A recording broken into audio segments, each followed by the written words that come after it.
la vie privée a été détruite par la surveillance de masse, dans un premier temps par Sarkozy, qui a installé la surveillance de masse sur les infrastructures réseau français.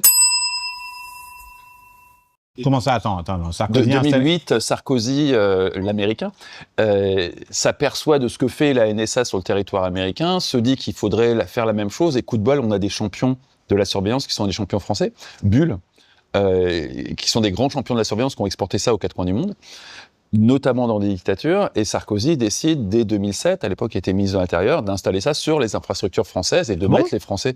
Ouais.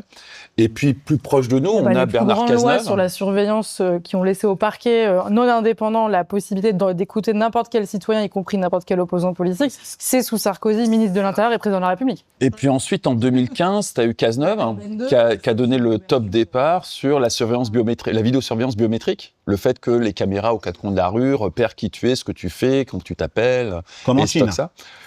Pas aussi sophistiqué qu'en Chine, parce que les Chinois sont quand même bien meilleurs que nous, mais dans la même logique que la Chine, et ça c'est Cazeneuve, donc c'est des socialistes.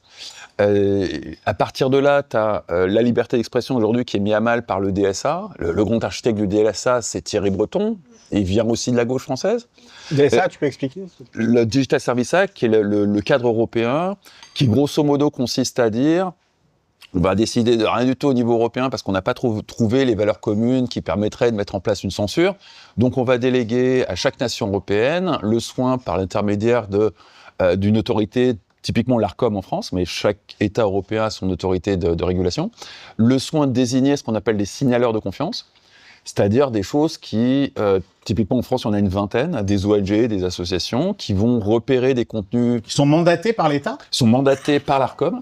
Par l'Arcom. Pour trouver des contenus indésirables, les rapporter aux plateformes, et les plateformes les dégagent.